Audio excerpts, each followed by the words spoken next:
And so I'm going to tell you the number one rule, whether you're a small business owner or a mid-size or a large company, is those who win are first and foremost those that are the most adaptable. So speed to change quotient is your adaptability. And if you don't know how to change drastically when you go from the easiest time to make money to the hardest time to make money, you're going to die, or you're going to be in severe survival mode, hoping 5-7 years from now to still be here. Kris, I'd like to play a game with you today. And I love games. The game is something that hundreds, if not thousands of business owners are going to be playing in the next few months. Is it Squid Games? Because that's what recession feels like, Russian roulette. Yes, in a recession. We're going to call it recession. We're going to call it recession roulette. Pretend today that I am a small business owner. Okay. And I'm seeing the bear market that is coming in. I'm seeing the NASDAQ dropping. I'm seeing all of these numbers. The stock market's plummeting.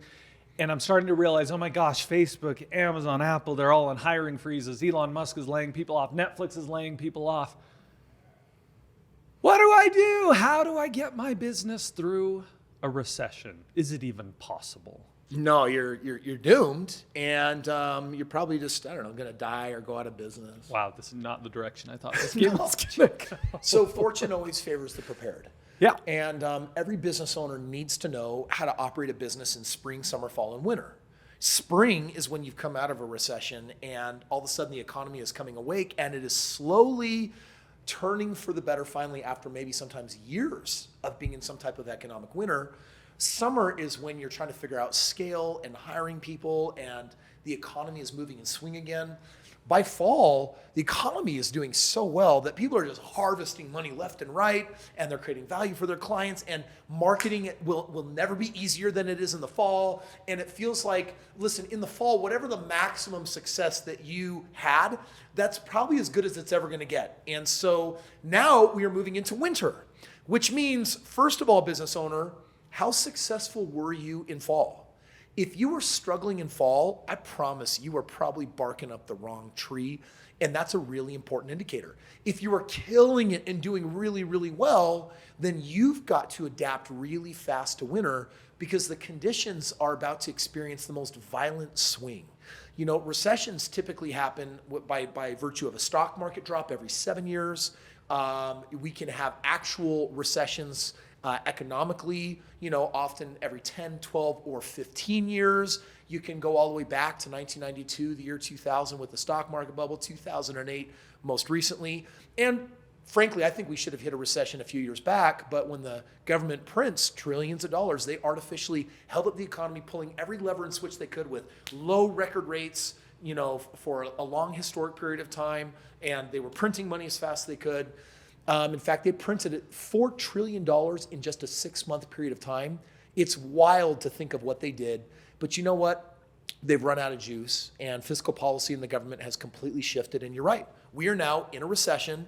And the question is, and it is a little bit of a game because, by the way, money is a game. If you guys don't have my book, Have It All, it's teaching you the game of money. It's a game. It's not personal. Like, if you suck at business in fall, then you don't understand all of the rules of the engagement. You don't understand the rules of how to win. You either suck at marketing or you suck at fulfillment or your reputation or there's something wrong, and that's okay. You're meant to learn. But now we're heading into winter. And if you take a look at the Sequoia papers, very, very large multi-billion-dollar hedge fund that manages a multiplicity of companies that basically says, these guys are never wrong. And they believe winter is likely going to last for not just 2 or 3 years. This could be a 5-7 year play, which means we're going to be here for a while. And so I'm going to tell you the number one rule, whether you're a small business owner or a mid-size or a large company, is those who win are first and foremost those that are the most adaptable. So speed to change quotient is your adaptability. And if you don't know how to change drastically when you go from the easiest time to make money to the hardest time to make money, you're going to die, or you're going to be in severe survival mode, hoping 5-7 years from now to still be here. Kris, I'm going to push back. Not push back. I'm going to dive deeper a little bit on something you said. You got to adapt. That feels like something that we would all agree, yeah, you totally got to adapt. We got to innovate. What does it really mean? Like, can you give us some examples? What is adapting to an economic environment? What does that actually mean? Let's look in history. The very last time we had a recession, we had Goliath-sized companies emerged that were not there prior. So I want to be really clear for everyone listening, because this episode, I think, is not just for business owners. It's to understand that when you go from the best of times to the worst of times in an economy, what you're exposing are the biggest problems of an era, and whoever solves those problems will emerge as the new kings, the Goliaths, when spring emerges.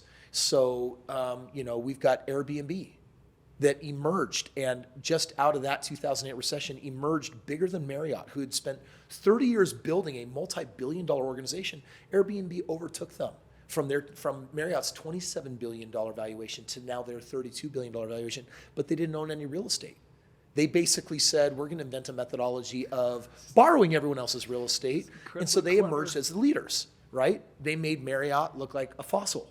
And that reinventing is happening everywhere. Same thing happened with Uber becoming almost overnight the largest taxi company on the planet without owning a single taxi. So that's extreme. That's not just innovation, that's disruption. That goes beyond innovation. And innovation or disruption comes from companies basically understanding the customer. What does your customer need when times are great? By the way, when times are not great, they are no longer your customer. Why is that?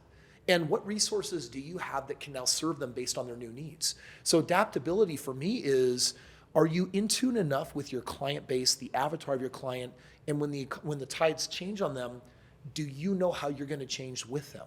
Do you know what's most important to them in their life now? When the pandemic hit, people lost their jobs left and right. And we immediately came out with a brand new product called 7-Figure Hustle. And we've come out with iterations of this. And what we did is we showed people that it was possible in 30 to 60 days to replace their job income working from home for a fraction of the time. And to this day, we have people now that they have quit their jobs. They're making way more money. They have way more time freedom. That was an innovation that came from an environment that said, you're not allowed to go to work. And so work from home became even more popular. There are companies that knew how to adapt to a remote environment and those that didn't. Those that didn't, man, they got left in the dust and they got beaten really hard. But this is not that challenge. This is a long tail recession, and it's going to last for years. It's going to affect different sectors differently. So going back to, if you're a business owner, you need to, first of all, even before you adapt and start asking what is your customer needs, there's something that you have to do even before then. You have to rapidly get it together. And there's a couple of things that you have to do. The first thing is you've got to stop pouring money into R&D, research and development projects that have never made money, that you hoped would make money, and that likely could have made money were we in fall and not winter. So you got to pull the plug on and basically admit defeat and be okay with it and start saving money that you're going to keep leaking out the door for projects that aren't going to work in a recession. Number one. Number two, you have to cut costs that are intelligent, that get you to a lean fighting weight. In other words, where's the leakage in your company? Where are you spending money that you can't afford to spend anymore? And part of that is looking at some of your fixed costs like employees, because if you've been scaling up, last year we hired 100 people. And as we resize our company, which of those people do we really need and who do we want to preserve? Or are you in an insulated company largely like I am, where you don't have to make some of those tough calls? So you need to evaluate all your costs and start asking, how do I save money? Because most companies will only keep 3, 4, 5, 6 months worth of expenses in the bank. So if you're slow to adapt and you're in denial about this recession, 6 months are going to go by that fast, because some of the decisions can't be enacted overnight. They take months. So all of a sudden you'll lose your entire war chest that you set aside for a rainy day because you reacted too slow. So cut the expenses where you need to, eliminate the projects that don't make sense anymore, and then whatever is working that is core to your company, you need to optimize, which means do those things better than you have done them in the past. In fact, in a recession, it's harder to earn people's business. So you need to do an even better job. If you're superior in your game, then you should still be doing your constant never-ending improvement. Canny, as Tony Robbins calls it, constant never-ending improvement, which is great. Now in this recession, how do we make our product even better? Netflix is laying all these people off because they realize that when people don't have incomes or when they're in a recession, they're going to start ditching some of their subscriptions, because 3 years ago there was just Netflix. Now there's Netflix, iTunes, Peacock, and all these networks. Everyone has a streaming network, and you got to ask, do you think people are going to pay their $7 to $12 a month for 9 different streaming apps? Probably not. So you've got to figure out how to adapt rapidly. So this is interesting. So we've spoken a lot to business owners, and I think you've given some great advice to business owners. Let's pivot a little bit. We just went through what they're calling the Great Resignation. Yeah. Employees that felt like they Reign could just supreme. float between companies and always just be asked for higher pay. Yes.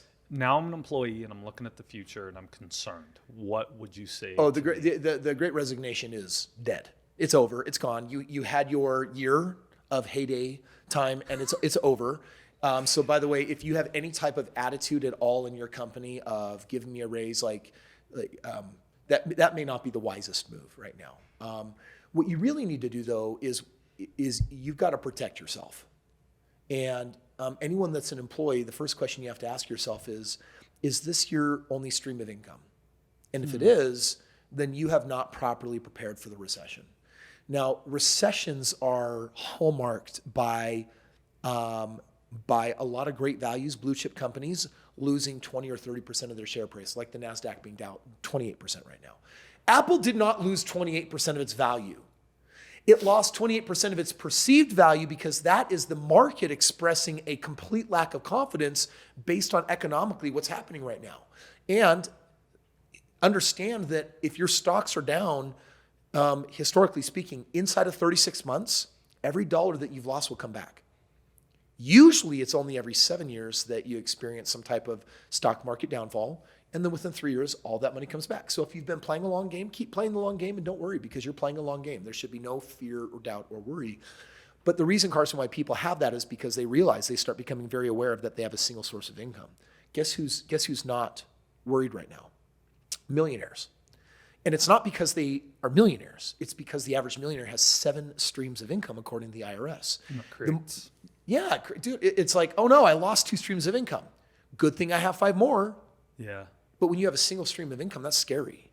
So, you have a choice right now. You can either be like the ostrich, stick your head in the sand, and just try to, quote unquote, ride it out.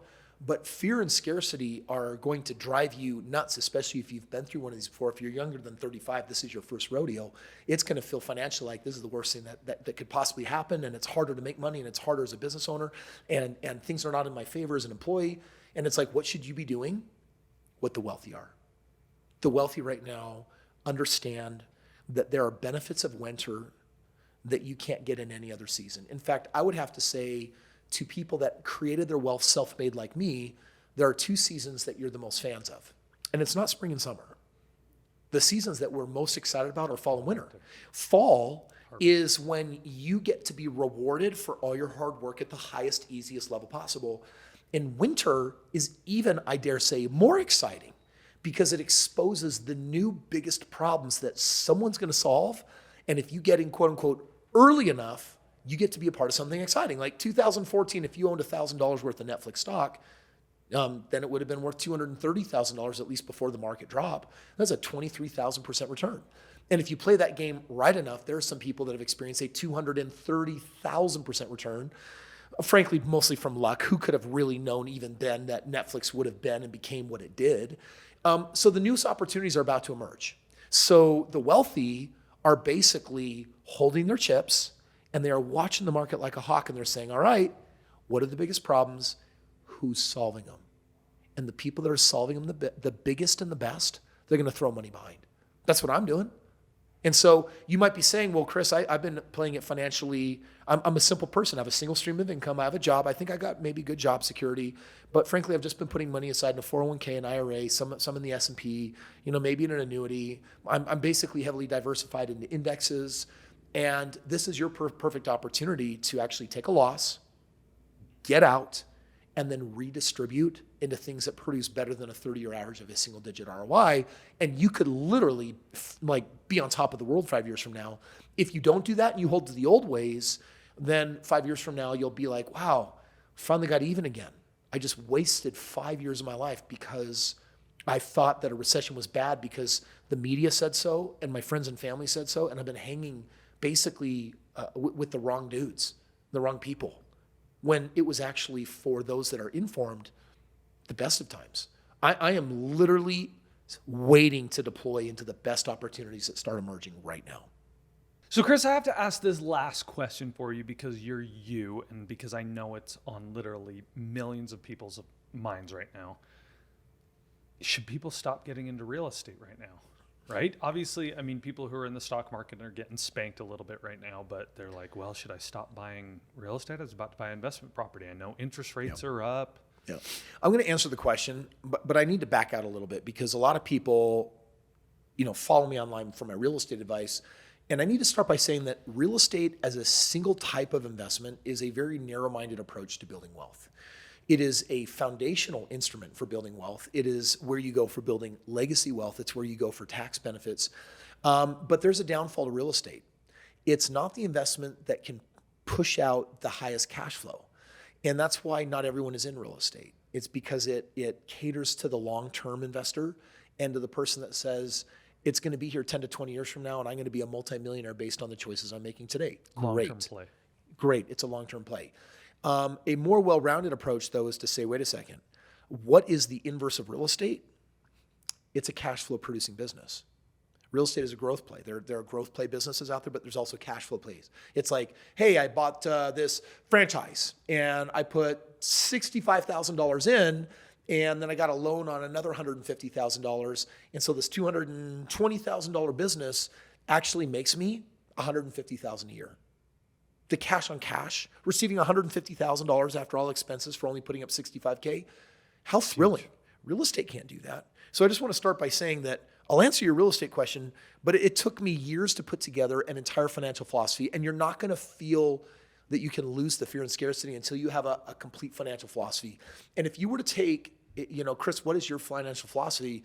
It's a mix of the most of like Warren Buffett and Elon Musk and people that know how to make it big in business, and yet completely diversify, like a Ray Dalio that says, I need my money cut up and sit up in many different places where I can be passive and not put all my time into it. And that's what this book is about. It's called Have It All. It just came out. It's literally 20 years of my financial life sharing the financial philosophy that doesn't exist in the world today. And it's a financial philosophy for people that want to become wealthy in their lifetime. Not the people that are like, well, I don't want to be rich. I'm like, well, you're stupid. What do you want, $1 million of retirement? So you can give it to your financial planner and put it in a 3% annuity and live off of $2,500 a month? Do you want to be poor as a millionaire? Is that what you're telling me? No. For those of you that are like, no. I only have 40-hour working week, like 40 hours a week that I work. Maybe 50, maybe 60. I need to be smart and I need to be intelligent. I got to be smarter than stupid 401ks and IRAs. And if that's you and you see the way some of these other business owners play it and seem to have it all, that's what this book really captures. So this is the answer to business. This is the answer to real estate. It's the answer to the 5 things that you should be investing in when the economy's up and down. So first of all, my strategy isn't changing. What I'm doing is hardly changing because we're in a recession. There's a few tweaks to it, but that's because I believe in a recession-proof philosophy. And so this book covers that. And you can find it on Audible or Amazon or wherever.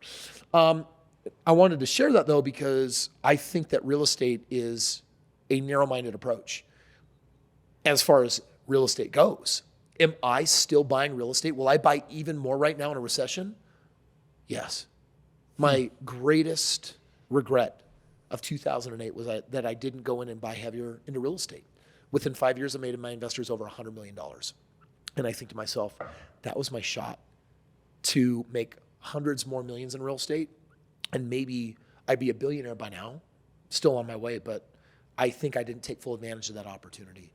And so the type of real estate that I describe in this book and that I do works in any market, but it shines like a very bright beacon, a lighthouse in a recession. So am I still buying real estate right now? 100%.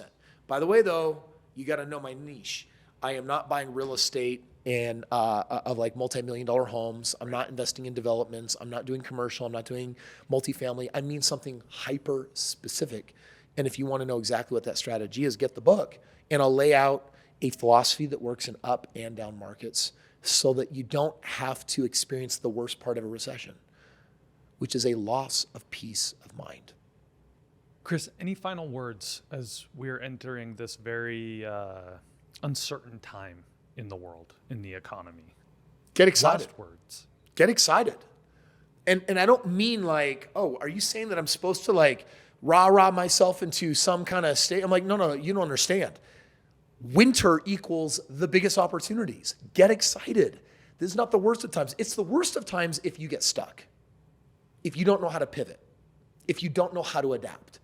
Adapt fast, get yourself liquid enough, and then look for all the new opportunities that could not have existed prior to this recession. And if you wait long enough and you keep your eyes open and you put your nose in all the right places, trust me, you're going to sniff out some of the new Goliaths that are in process of emerging, and you can ride that wave of success with them.